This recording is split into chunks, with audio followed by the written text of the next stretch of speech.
নির্বাচনের জন্য ফুল গিয়ারে প্রস্তুতি চলছে জানালেন সিইসি। উপদেষ্টা পরিষদের বর্তমান ফিটনেস দিয়ে জাতীয় নির্বাচন সম্ভব না মন্তব্য নুরুল হকের। ডেটা সেন্টার হস্তান্তর 5 দিন বন্ধ থাকবে রূপালী ব্যাংক। পদ্মা সেতু প্রকল্পের অনিয়মের প্রমাণ পেয়েছে দুদক। যশোরে নির্মাণাধীন ভবনের কার্নিশ ধসে 2 প্রকৌশলী সহ 3 জন নিহত। আগামীকাল প্রথম ওয়ানডেতে মুখোমুখি হবে বাংলাদেশ শ্রীলঙ্কা। ট্রাম্প ঘনিষ্ঠদের গোপন তথ্য ফাঁসের হুমকি ইরানি হ্যাকারদের। দর্শক, গ্রামের কাগজের নিউজ ওয়ার্ল্ডে আপনাকে স্বাগত। রাতের আয়োজনে আপনাদের সাথে আছি আমি আনিকা জাহান অনামিকা। শুনছিলেন প্রধান শিরোনাম, এবার বিস্তারিত। তবে তার আগে আপডেট খবর পেতে গ্রামের কাগজের ইউটিউব চ্যানেল সাবস্ক্রাইব করুন এবং ওয়েবসাইট ভিজিট করুন। আর ফেসবুক পেজ ফলো করে রাখতেও ভুলবেন না। প্রধান নির্বাচন কমিশন এএমএম নাসিম উদ্দিন জানিয়েছেন, নির্বাচনের জন্য ফুল গিয়ারে প্রস্তুতি চলছে। প্রধান উপদেষ্টার সঙ্গে নির্বাচনের তারিখ নিয়ে কোনো আলোচনা হয়নি। মঙ্গলবার বিকেলে নির্বাচন ভবনে নিজ দপ্তরে সাংবাদিকদের নানা প্রশ্নের জবাবে এসব কথা জানান তিনি। প্রধান উপদেষ্টার সঙ্গে বৈঠকের বিষয়ে তিনি বলেন, বৈঠকটি ছিল সৌজন্য সাক্ষাৎ। প্রধান উপদেষ্টা নিরপেক্ষ এবং আমিও নিরপেক্ষ। এই মুহূর্তে নির্বাচনটা আলোচনায় কেন্দ্র। সৌজন্য সাক্ষাতে নির্বাচনের বিষয়ে আলোচনা হয়েছে। নির্বাচন নিয়ে প্রধান উপদেষ্টা আন্তরিক। তিনি বলেন, নির্বাচনের জন্য ফুল গিয়ারে প্রস্তুতি চলছে। আমাদের প্রস্তুতি এই মুহূর্তে জাতীয় নির্বাচন ঘিরেই। স্থানীয় নির্বাচন নিয়ে আমাদের প্রস্তুতি নেই। আমাদের ফোকাস জাতীয় নির্বাচন। বর্তমান উপদেষ্টা পরিষদের যে ফিটনেস তা দিয়ে জাতীয় নির্বাচন সম্ভব নয় বলে মনে করেছেন গণ অধিকার পরিষদের সভাপতি নুরুল হক নূর। তিনি বলেন, আমরা শুরু থেকেই বলেছিলাম জাতীয় সরকার গঠন করতে। জাতীয় সরকার না হয় আজকে এই পরিস্থিতি তৈরি হয়েছে। যে যেভাবে পারছে সেভাবে কাজ করছে।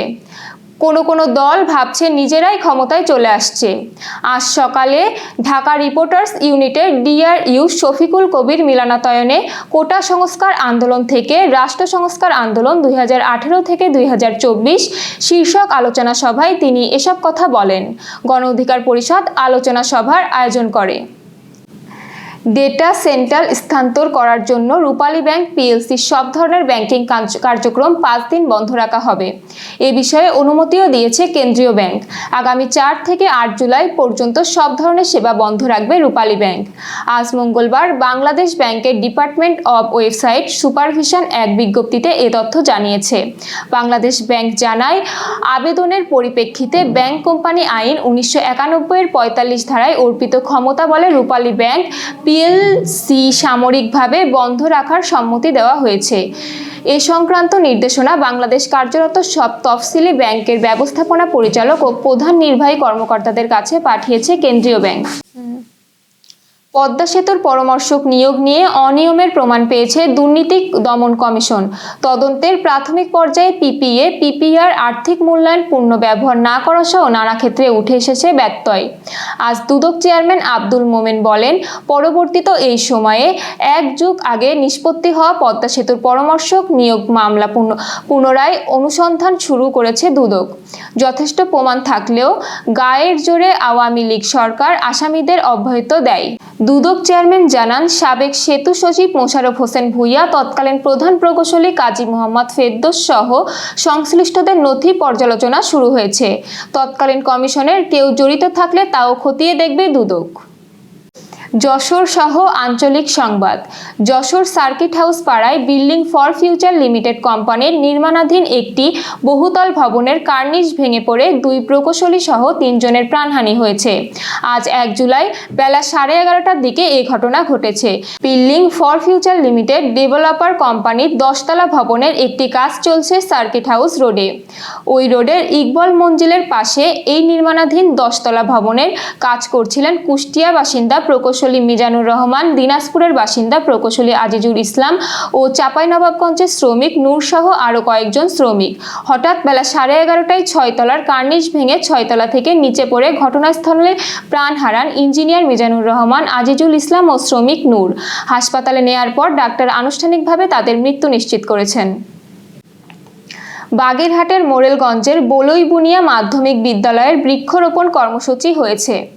বিদ্যালয়ের নবগত সভাপতি শাহরুন জামান নিপা বিদ্যালয়ের পাঠগার পরিদর্শন শেষে স্কুল আঙ্গিনায় ফলজ ও বনজ বৃক্ষরোপণের আনুষ্ঠানিক উদ্বোধন করেন।